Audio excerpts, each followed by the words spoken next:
What is up, guys? Jamaal Gibbs here with Remax Structure, and today I wanted to specifically talk to those of you who are purchasing property or planning on purchasing property. I want to give you guys a couple of really great tips that I've used in the past with myself and other clients as well, and hopefully they'll give you some different options to consider when you are about to buy a new home. So probably the most common way that people think that they can purchase a property is putting 25% down. So this is going to be option number one.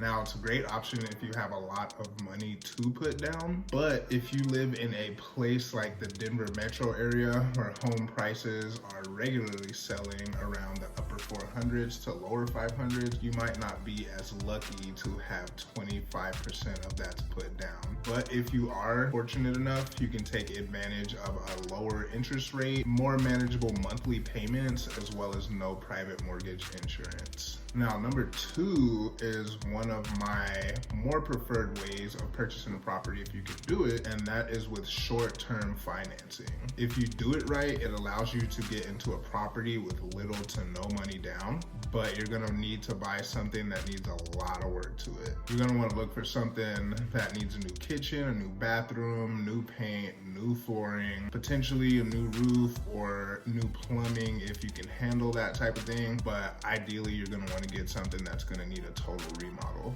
After the property is renovated and you've increased the value enough, you can refinance out of the short-term financing into something more long-term and get the money back that you invested, as well as build some serious equity. Now, way number three is probably the most common that people use when they go to purchase property, and that is getting conventional financing. You can put down as little as 3.5% for a FHA loan and as little as 5% for a conventional loan. Now, you will have to pay private mortgage insurance if you put anything down less than 20%, and your monthly payments will be higher than if you would have put down more money, but it's a great low money option to use if you don't have a lot of cash on hand but are dying to purchase a property. Now, the fourth way to purchase a property is probably one of my favorites, and that is doing a house hack. Now, the way to do this would be to purchase a multi-family home, something that has up to 4 units, or a home that has at least 4 bedrooms, and then you're gonna rent out every other unit that you don't live in to a tenant. And you're gonna purchase the property with as little money down as possible. So we like to use a FHA loan to do this. You basically have to occupy the property for 1 year in order to keep the FHA loan.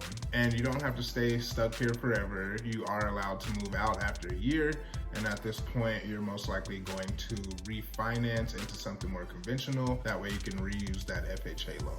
Now, this strategy is great, not only because it takes a little bit of money down, but your tenants are paying down your mortgage while you're still living there, and you get to take advantage of all the benefits of investing in real estate, such as debt pay down, appreciation, and tax benefits. And the final way that I like to purchase properties is if you own a home currently, using a home equity line of credit or a home equity loan. Now, say you built up a pretty serious amount of equity in your property over the years, and you're thinking about moving to something else, but you don't want to sell your house that you have currently, or you don't have enough cash on hand to fund a down payment and closing costs.